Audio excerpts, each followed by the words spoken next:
Hi, good afternoon, everyone. Thank you so much for joining us for today's Lunch and Learn. We have a great topic lined up for you in this 30 minutes. A reminder that this session will be recorded and be made available on our community site later this afternoon, along with the PowerPoint deck you'll see here.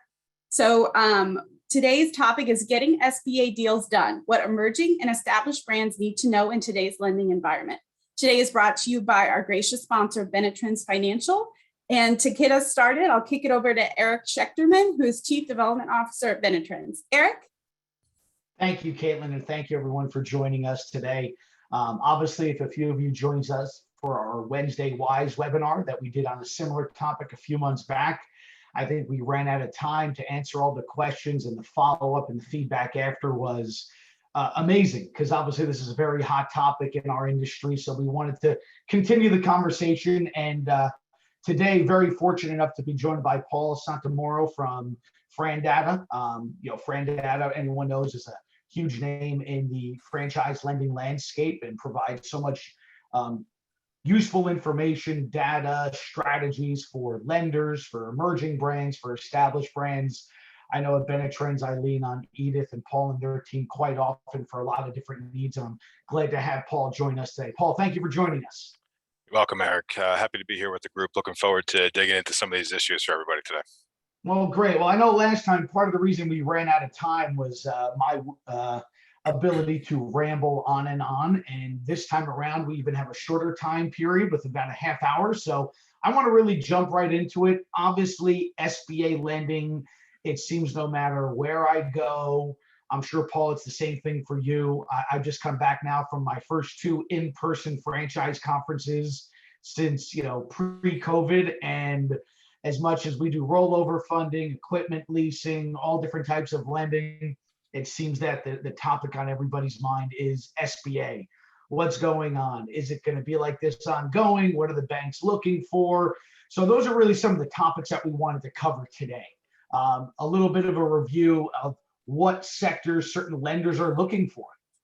Something people don't often realize is there's a lot of lenders out there that want to start lending to the franchise industry. Absolutely. They don't know where to start. What are those lenders looking for? Why are they not coming into certain sectors? What challenges are they facing? What do some of the franchise brands need to know that are under a certain investment level?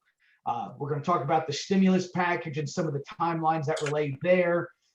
Some things for emerging brands, maybe non-SBA funding strategies, and what are some of the speed bumps and accelerators.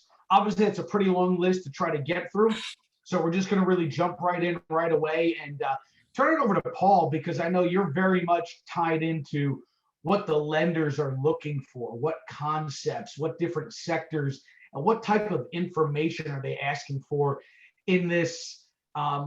I guess what's tough is I would almost call this inconsistent lending environment right now. Yeah, 100%. I would agree with what you said at the top about kind of the upheaval that we've been seeing in the lending space and a lot of new entrants into the SBA franchise lending space. So I'm seeing a lot of new shops being opened up.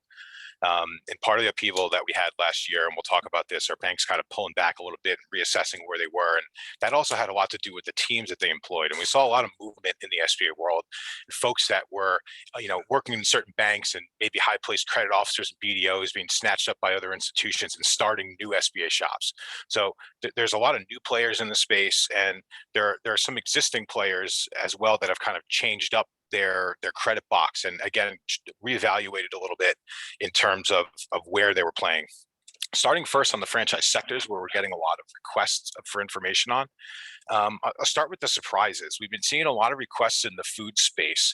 And for those of you out there that are in food and are thinking that, maybe it was a tough year last year and we have a little bit of uncertainty in the food space, we're seeing a bit of a return to that, especially in certain segments and day parts. So very much in the early part of the day, so in the breakfast and lunch segment, we're seeing a lot of inquiry in brands like Eggs Up Grill and Great Harvest Bakery, another brand that we've gotten requests on.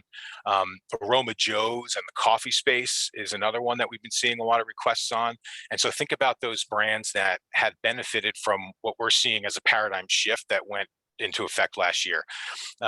We talk about the changes in 2020 in terms of the idea of a revolution, not evolution. The changes that we saw in franchising, we knew were coming in the next 5 to 10 years. The pandemic forced those changes on us in a 6 to 12 month period. So there were clear winners and losers in that. We're seeing a lot of requests again in food, and more in these concepts that are going for kind of smaller build out, low footprint models. So again, in food, when we mentioned coffee, think about those coffee kiosks and those types of models. We're seeing a lot of emphasis on lenders looking for those types of concepts. Another surprise was in the fitness space. Now, I know in last year, when the lockdown started to go into effect and we started to get a response out of our state and local governments to this, the fitness space was kind of lumped into lodging and sit-down restaurants in this area that was perceived to be high risk. We're not seeing that in terms of the interest from lenders right now. So we're seeing a lot of interest in fitness and what some would call boutique fitness, but we don't necessarily always use that term. So, specific brands are brands like Stride, Yoga 6, these kind of concepts that are, alternate fitness. And we're seeing a lot of home services as well. So, things like brands like USA Installation, Window World, these types of things that attack both the commercial and the residential market. And we're seeing a big increase in home services, especially on the residential side, as we can all kind of infer, people were locked in and kind of focusing inward and paying more attention to their home in their residential space. So those are some of the areas and sectors that we're seeing. Now, we would expect that from home services, but I hope that gives a little bit of encouragement to the folks on the line that might be in food or might be in fitness or even in lodging. We're starting to see an uptick in requests in that. So there's a lot of interest in finding out, what brands maybe weathered the storm and maybe even did well last year and getting some backing into those concepts. Yeah, I know one of the topics that we have listed on the topics to cover, and since not to jump around, but since we're talking about certain lenders, obviously, Bennett Trends, we do a lot of work with consultants all throughout the country, different franchise consultants, franchise coaches, franchise brokers, and you mentioned home services and other brands. There's been a huge uptick in the interest in brands that probably all in are $200,000 and under investments. Yep. Now, with all these different lenders that are requesting information and trying to get into different landscapes, starting up different shops, I know at least on our end, we have seen a huge gap in the amount of lenders that have an appetite for that. Are you seeing the same thing from your end? Are you seeing some of the lenders, they're coming in, they sort of whale hunting, for lack of better words? Yeah, absolutely. Yeah. And when we were chatting leading up to the session today, you were mentioning that you were having a real challenge in that 150K and under. We're seeing it even 250K and under space, and even into the 300K. And it's for a couple reasons, really. The folks that were in the 250K and under always had a challenge in trying to find lenders, in that if you think about it from a lender perspective in terms of the resources that a bank takes to underwrite a loan, they're really committing the same amount of resources for a loan that's 100K for a loan that's 600 or 700K. So the folks in the smaller investment size were always kind of fighting against that in this environment.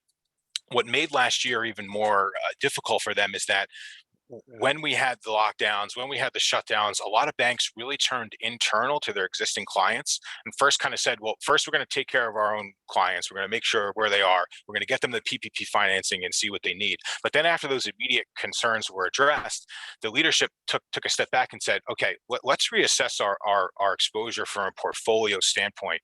Let's understand where's our exposure in certain sectors and industries. Do we need to pull back from them? And where's our exposure in terms of dollar amount? And where are we in terms of wins and losses in that segment? And a lot of the research that we've done in FranData suggests that the higher dollar amount that an investment size is for a franchise, the more sticky it is for the borrower.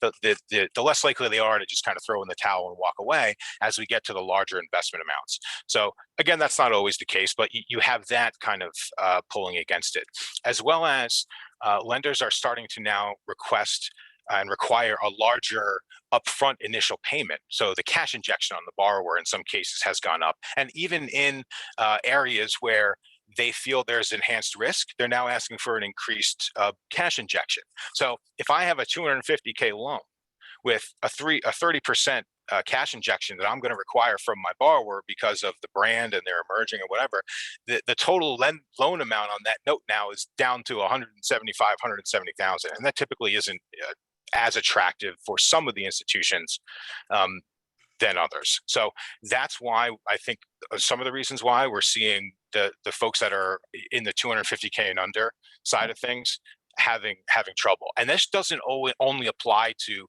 the initial investment side of things. Even brands that may have a larger initial investment that are looking to do refreshes and remodels to either update their system or maybe make a change to improve their service now that we're out of COVID.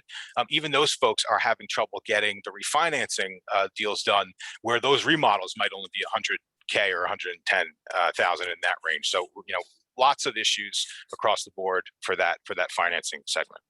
Yeah, and you brought up a good topic as far as what the lenders, all the different people that are moving around. For the sake of time, probably don't want to dive into this too much and get more into the different things that lenders are looking for today. What was the impact of COVID? What was the impact of the PPPs? Who's looking at what? I mean, we've got SBA lenders, we have alternative lenders, but probably more importantly, there's been an uptick that you've seen at FranData on certain things that they're asking for from emerging, established, and sort of the impact that those programs have had on these brands. What have you seen from your end? Yeah, 100%. There as well. One of the issues that we're seeing is, or really what we're hearing from franchisors, and you mentioned it as well, was we're getting this kind of general response or inquiry inside that's saying, what's going on with SBA? How come it's so difficult? Why are they asking my borrowers for so much? How come this lender over here wants XYZ and this lender over here wants ABC? I don't understand. And it's causing a lot of choppiness in the process. And I'm not able to open my units as quickly as I was able to do before the pandemic. So all of these issues that we're talking about, and uncertainty and reevaluation of the credit boxes, is all coming down from the leadership in the institutions. The boards, the chief credit officers are reevaluating, how they can do deals, what they're looking for, what they want to see out of a franchise from this year to last year. And it's causing them to expand their required due diligence, for lack of a better word, that they're doing on both the borrower and you as a franchise when they want to get into a direct lending relationship. So we've seen a lot of this where, franchisors will say, hey, I have a lot of my deals going through this pipeline and some are going through this pipeline. They're asking for all types of different information and there's just no consistency. It has to do with the uncertainty that has come in and been kind of injected into the bloodstream in financing. Now, if you're talking about, generally speaking, what are lenders looking for? The key word I'm going to repeat again and again is transparency. Number one across the board: transparency, transparency, transparency. Now that starts with your franchise disclosure document, obviously in item 19, item 21, where we do a report and we have a slide in it here called a fund report, which is essentially a FICO score for a franchise brand, and we're looking at we're looking at qualitative and quantitative information on both the unit level and the system level. So having see-through into the item 19, item 21 is incredibly important. If you are skittish, if you're a little ticklish about putting the full see-through of information in your item 19 and item 21, you have to be ready to do a direct disclosure to a bank, especially if you're going to go into a direct lending relationship. And what I mean by that is a first party relationship that says, hey, you bank and us franchisor, we have a relationship that we want to establish. The bank has confidence in our brand, and given certain parameters being equal, the quality of the borrower and the location of these units, we're willing to finance up to X amount of deals. And that's an important tool to have in your bag, along with the great work that Eric does at Bennett Trends. So it's important to have those different types of relationships. But to be able to get into those relationships, the folks that are above these underwriters, that are above these business development folks, are asking for more and more information, more see-through. So what does that mean, really? It means, how did we perform in 2020 with as much breakdown as we possibly can, juxtaposed against 2019 and 2018? I've seen brands break down revenues and P&Ls on the unit level by month. So here's what we did every single month of the year. And that allows a lender who has a brain to look and see, well, okay, here's where we were closed. Here's where they recovered. I can look at their end of year 2020 versus 2019. And then maybe you have, because we're already in July, maybe you have the first quarter already.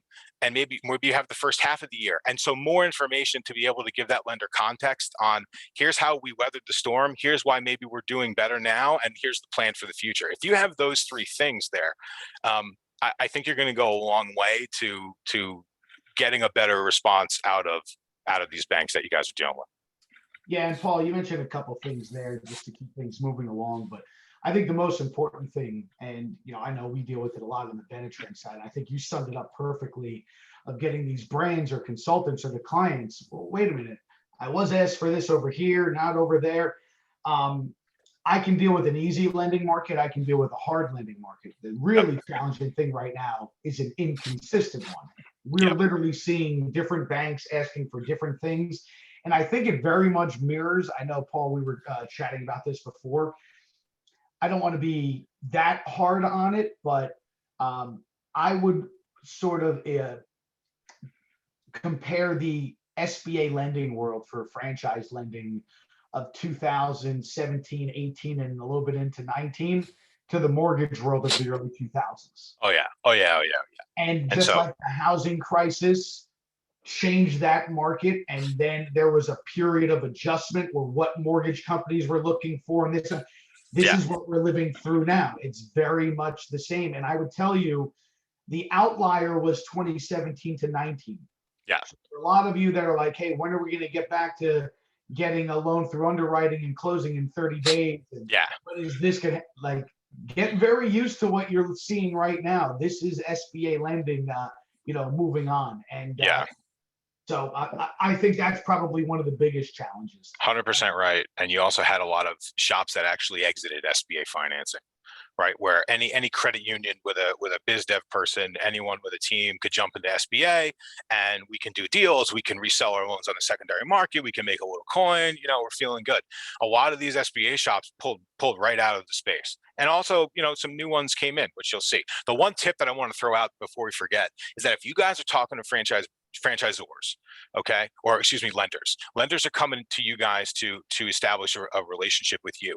Do not have a meeting with just a business development person at a bank. It's a waste of your time. Okay. You need to make sure before you talk to these banks that they have looked at you from a credit perspective. Okay. That if a BDO approaches you and say, I want to have a meeting with you, I want to talk to you about the brand, make sure that credit has a buy-in with this. So have you seen our FDD? Have you seen a fund report or bank credit report for FranData? If you guys choose to do that, if not, that's cool. But make sure that credit has buy-in so that you're not just talking to a BDO that says, hey, I really like this brand, I want to get more deals in. I can't tell you how many times I've heard from a BDO that has talked to a brand, has had a potential borrower, the deal comes into the bank for underwriting, and the underwriting team looks at this as like, we can't do this deal. What are you doing? And now you have an upset franchisee and you have time wasted. So just keep that tip in your mind, guys. If you're talking to the banks, make sure that either an underwriter's on the call or they have spoken about your brand to the underwriting team, because without that, nothing's going anywhere in this environment. Yeah, and that's why I know that we work so well with a lot of our brands and brands that we work with on FranData, because you want a funding partner that is making that story prevalent in front of that lender. Yes. You mentioned a number of lenders that have exited. Obviously, there's a lot of people that have looked to enter the space with the larger government guarantee through the stimulus package. But as we were talking about before, unfortunately, I know you get it all the time, Paul, so do I. That phone call, hey, Eric, we're really looking for brands that are $500,000 plus size, investments and real estate's involved. I'm like, yeah, so is everybody. Yeah, like I got 100 banks to send that to. But right. For those of you that are still wondering about the stimulus package, for any borrowers that are able to secure their approval before the end of September, obviously they still are waiving the SBA guarantee fee, and the government is still covering 3 months worth of principal and interest for new loans. But of course, there's always that ultimate disclaimer: while appropriated funds exist. So just keep that in mind. And really, if you don't have a candidate that's already engaged in the SBA process at this point, to look for them to have an approval before the end of September is not likely at this point. And speaking of timelines, really want people to understand. I feel like no matter how often I've been saying it for the last 12 to 18 months, people still look at me cross-eyed. The S in SBA does not stand for speed. I know we went through that little chunk of time that things were moving along, but not only did COVID change what some of the lenders are looking for and they're fumbling through that, it also just changed day-to-day work. I mean, Paul, you remember the day where there was one underwriter and they looked. Now you have underwriting by committee, and that committee now might be remote because they used to all be in the same office. You have BDOs changing all over the place. You have different processes. Absolutely. If somebody said to you from start to finish what most lenders are typically gearing up for timeline, what are you typically seeing from packaging to closing for a candidate? Yeah, it's not under a month. It's a 60-day engagement at the minimum. Yeah, I mean, I think we've almost seen even 100-day is almost like the number that we've tried to make people expect, obviously depending on the concept, if it's service or if it's brick and mortar, and how many lenders are involved. That's still fast though. I mean, that's still really quick. Yes. And folks too, I mean, you got to understand, last year with this PPP program, these banks did about 10 years worth of loans in like 10 months. I mean, it's never going to be that speedy again. Yeah, I mean, with the time that we have on our call, it's funny, you said before, transparency. I always like to say the three most important things for your candidate in today's lending environment. Is liquidity. I know we're talking about challenges in today's environment and different timelines. I don't know if this is what you're hearing from the lenders or the different brands that you speak to, but I have seen beyond collateral, beyond emerging versus established, all these different things. I have seen liquidity, and more important, post-closing liquidity. Yeah, I was just going to say the word. That's the buzzword in lending, is they talk about post-closing liquidity. And what a lot of SBA folks that we deal with have started to do as well is to build in the 7A line of credit product into the loan, so that the borrower comes out of it with an 80K or 100K line, or whatever's right sized for the brand, that it's already set up and in place. So I've seen a couple of banks do that. The larger ones that have that kind of credit facility, like Huntington Bank, TD, and those types of folks, they're starting to tune their packages to that, to make sure that either the liquidity's there or they're able to draw on an equity line if they need that capital in the future. Yeah. So yeah, definitely a big one. And just so everybody understands, post-closing liquid is nothing that I have committed to the lender or earmarked for any specific reason. It's to show the bank that after I inject what I need for the loan and for the business for my personal injection, how much money do I have left over to cover my global debt service? Yep. Personal living expenses, the debt service of the business and the loan. And right now, I have seen lenders go to as much as, even if there's an income coming in to support debt service, at least 6 to 7 months worth of global debt service. If there is not any level of employment or supportive debt service, 10 to 12 months, a year's worth of debt service. Or we've seen some lenders just have a flat number. When they see an emerging opportunity, they might just say, we want to see $100,000 in post-closing liquid. Yep. And that's a reaction to what they saw last year. And again, more uncertainty getting injected, like I said before, into the bloodstream of lending. So that's the kind of things that they do. They're going to crank up their rates. They're going to change the terms. They're going to require post-closing liquidity. They're going to require stronger borrowers. And those are basically the things that they're. So with what the banks are looking for, what are some of the things that they do within FranData, the funds scored, being on the registry? Yes. Sort of support them through showing the banks what the banks are looking for. Yeah, so franchise registry is available for any brand, emerging or mature. And again, for FranData, for us, a mature brand is any brand that has more than 5 years worth of franchise disclosure documents to the FTC and more than 50 franchise units in the United States. So for whether you're emerging or mature, just being on the franchise registry is kind of that first step of transparency, because it's putting contact information on the site for lenders to contact you directly. And really the main contact that's being used now is our underwriting contact. And so that's where a lender can pick up the phone, call you directly for an underwriting question. So is the borrower's business plan out of whack? Is there something in the FDD that concerns me? They call you directly and get the answer directly from you. Really important. And then to house the documents to just make sure that your FDD, and if you do have a fund score and report, to make sure that that's on there, so that when a lender is going through this process, if they're getting a request from Eric, or they're seeing a borrower potentially in off the street, they have those resources available that they can just pull your disclosure documents and have that information right there. So there's no slowdown in the process. In terms of the actual scoring and the reports, the fund report and score is done on our mature brands, right? So again, the 5 years, 50 units, and that's that FICO score for a franchise brand.